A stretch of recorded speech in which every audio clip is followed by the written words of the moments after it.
네, 반갑습니다. 건강운동관리사 윤기균입니다. 보통 우리가 운동을 할 때 오른쪽 다리 운동을 한다고 하면 오른쪽만 강해지고 뭐 왼쪽 팔 운동을 하면 왼쪽 팔만 강해진다라고 생각을 많이 하시는데요.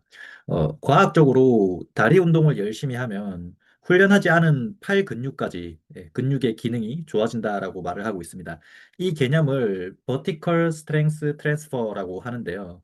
한국말로 수직 근력 전이라고 합니다. 예.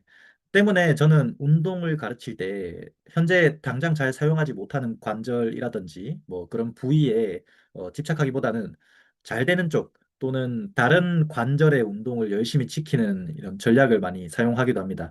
여기에 어떤 과학적인 이론이 있는지 또 왜 제가 운동을 그렇게 시키는지 이 논문을 통해서 제가 오늘 간단하게 설명해 드리도록 하겠습니다. 예전에는 이 크로스 에듀케이션이라고 해서 교차 교육이라고 하거든요, 한국어로.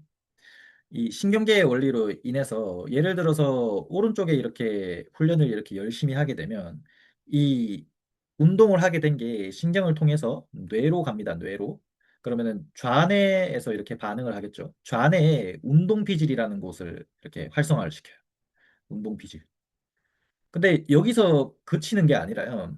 이 뇌량이라는 것을 통해서 뇌량이라는 곳을 통해서 이 우측에 있는 운동 피질도 활성화를 같이 시키거든요. 어느 정도. 그렇게 되면 운동을 오른쪽에만 했음에도 불구하고 왼쪽에도 영구적으로 8에서 한 20% 정도 근력이 향상되더라. 예. 요런 이론이거든요. 크로스 에듀케이션이. 근데 최근에는 연구를 더 해보다 보니까 좌우측 간의 이런 영향뿐만 아니라 상지와 하지 사이에도 영향이 있더라. 영향을 주더라. 그리고 이론적으로 신경만 이렇게 신경적인 메커니즘으로만 이렇게 이런 게 일어나는 게 아니라 다양한 메커니즘들이 있더라. 그래서 이런 현상들이 발생하더라라고 주장을 하는 연구예요. 이 연구가. 네. 그래서 이 이론을 가지고 이제 vertical strength transfer라고 얘기하는데요. 한국어로 수직 힘 전이라고 하는 겁니다. 요거 한번 제가 조금 더 읽어 드릴게요. 제가 오늘 이렇게 소개드리는 이 연구는요, 단순히 뭐 단일 연구, 한 가지 연구 가지고 말씀드리는 게 아니라요. 이 연구는 뭐냐면, 이쪽에 관련된 주제를 갖고 있는 좋은 연구들을 여러 개를 모아가지고 체계적으로 정리를 해놓은 리뷰 연구입니다. 리뷰 연구. 그래서 한 가지 연구만 들어가 있는 게 아니라 여러 개의 연구가 들어가 있어요. 네. 그래서 이 연구진들이 여러 개의 연구를 이렇게 찾아보고 그 다음에 종합적으로 읽어본 다음에 결론을 낸 결과 뭐 이런 것들이 있더라라는 걸 보여주는 거거든요. 그래서 여기에 사용됐던 연구들의 결과를 조금만 제가 소개시켜 드릴게요. 그래서 이 연구는 12주 운동을 했대요. 40분 연속 달리기 또는 이런 인터벌 달리기 이거랑 플러스 고강도 상체 운동을 병행을 했다고 합니다. 네. 그래서 12주 정도 훈련을 하고 이제 결과를 한번 봤는데요. 어, 레그 익스텐션이랑 그다음 스쿼트 이런 하체 근력의 변화는 통계적으로 유의미하지 않았대요. 네. 그런데 이 연구실에서 실내 자전거처럼 타는 이 윙게이트라는 장비가 있거든요. 네. 그래서 그거를 탔을 때 최대 39와트에서 평균 20와트 정도 다리의 파워가 증가했다고 합니다. 제가 자전거를 타보면요. 이게 40와트에서 20와트 이거 올리기 굉장히 힘들거든요. 좀 저는 이 정도면 해볼 만하다. 상체 운동 같이 해볼 만하다라고 생각을 해요. 그리고 반면에 상체 운동 하지 않고 달리기만 한 그룹에는 오히려 파워가 감소했다라고 합니다. 8와트에서 14와트 정도까지. 오히려 감소했다라고 하거든요. 그래서 이 연구에서 시사하는 바는 뭐냐면요.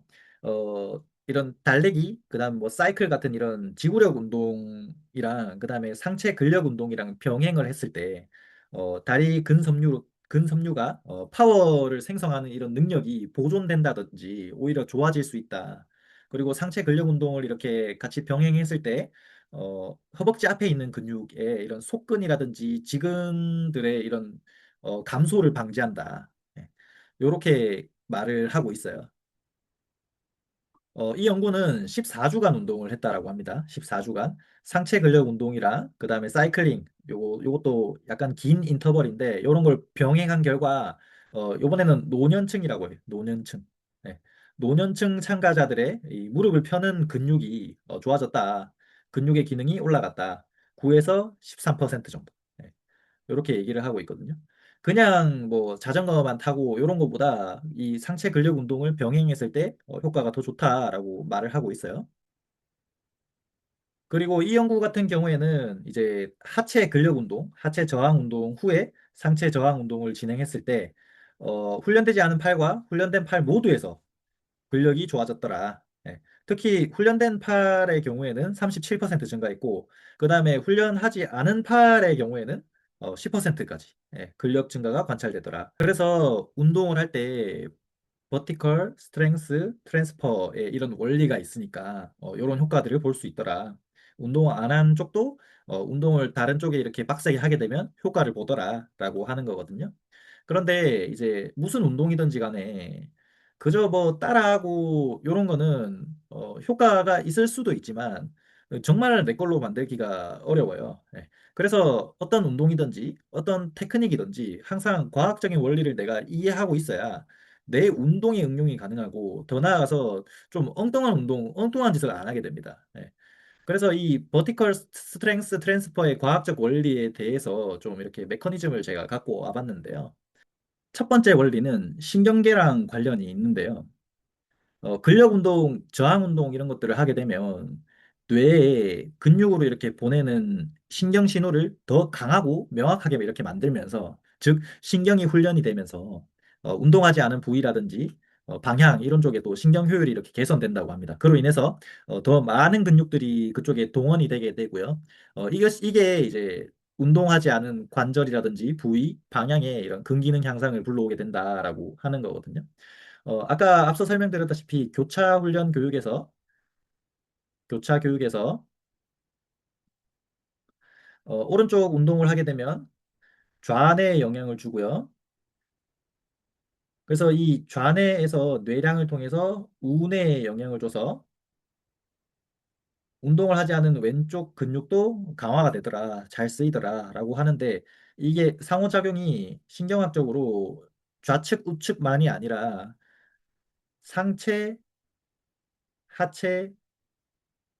하체까지도 같이 상호작용을 하더라. 이 신경학적인 원리가. 네, 신경학적인 원리가.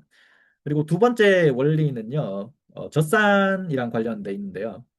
젖산이 보통 저희가 피로물질이라고 생각하고 되게 안 좋은 거라고 생각을 하는데, 전혀 그게 아닙니다. 운동을 하고 나서 젖산이 많아지는 것은 사실이에요. 사실인데, 이 젖산이 하는 역할이 뭐냐면요. 성장 호르몬이라든지 테스토스테론 같은 이런 남성 호르몬, 뭐 근육을 만들어내는 호르몬, 이런 것들을 자극을 합니다. 젖산 수치가 높아지면.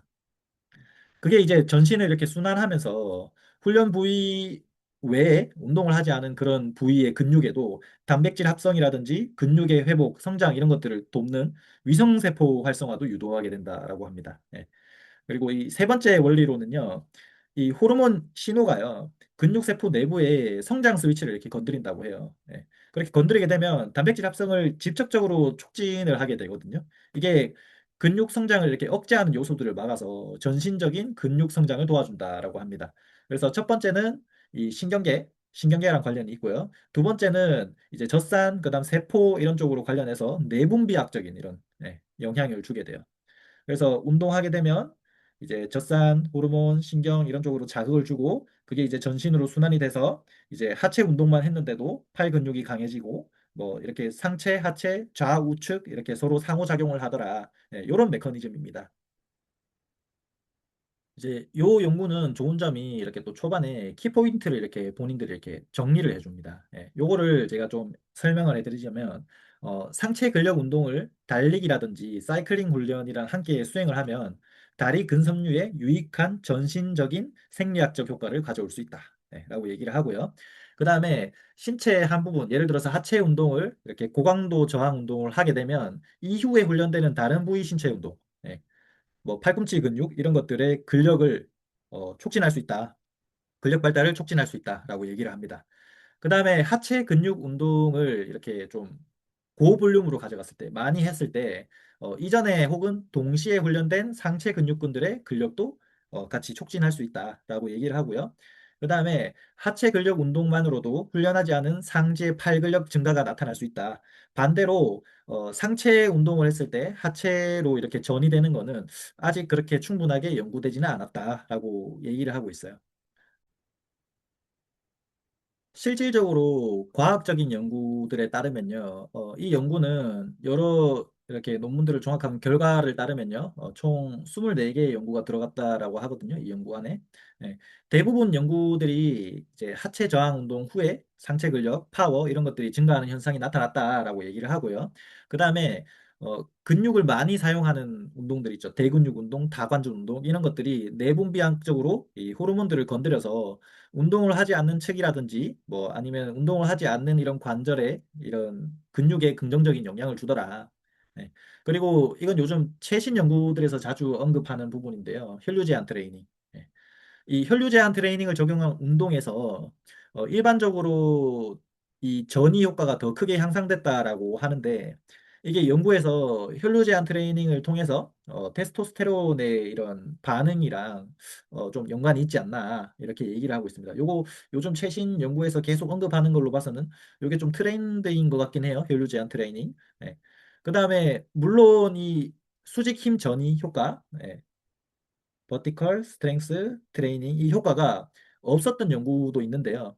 일부 연구에서는 하체 근력 운동을 해도 상체 근력에 영향을 통계적으로 크게 유의미하게 미치지 않았다라고 말을 하기도 합니다. 근데 이 연구들을 조금 상세하게 봤더니 영양 공급에 이슈가 있더라. 그래서 단백질 좀 잘 챙겨 먹어라 이렇게 얘기를 하는 것 같고요.